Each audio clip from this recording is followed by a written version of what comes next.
Well, residents in Grand Bahama, good news for them tonight as the government inches one step closer to selecting the buyer of the Grand Lucayan Resort. The sale of the beleaguered resort in the nation's second city has been one of the Davis administration's priorities since assuming office. We can confirm that the Minister of Tourism says the choice could be made in a matter of weeks. Here's Cleopatra Murphy with the story. Government expects to have an exclusive contract for the purchase of the Grand Lucayan Resort by the end of April. Deputy Prime Minister and Minister of Tourism, Investments and Aviation, the Honourable Chester Cooper, confirms government has three substantial offers that he believes are acceptable to government and the public. I've always said that it will be a combination of the size of the check, the vision for the resort, and a shared vision for Grand Bahama. So we're seeking to find the right partner. We want to get this right. We're being very deliberate.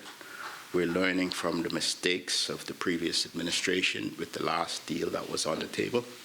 So we're going to be very, very deliberate to get a deal that is good for the economy of Grand Bahama and the people of Grand Bahama. The Minnis administration purchased the Grand Lucayan Resort in 2018 for $65 million before signing a heads of agreement with Bahama Port Investments Limited, a partnership between Royal Caribbean International and the ITM Group, in March 2020 for the sale of the property for $55 million. The Davis administration cancelled that sale, which Cooper criticized was not in the interest of Bahamians.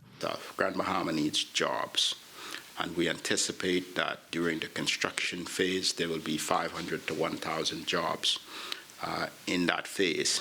And we are anticipating that the construction phase will likely take 18 months.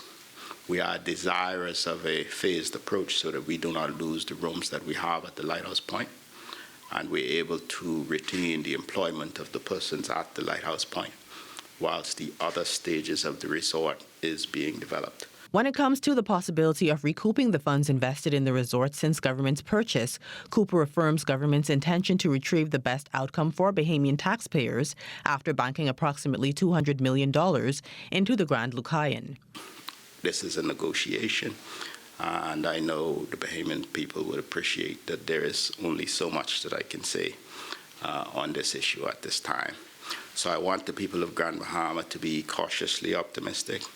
I'm not going to begin throwing around numbers, but I want to assure the Bahamian people that we're working on this aggressively to bring it to a point where we can enter a contract.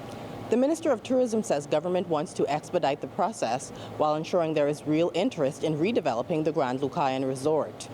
Cleopatra Murphy, ZNS Network News.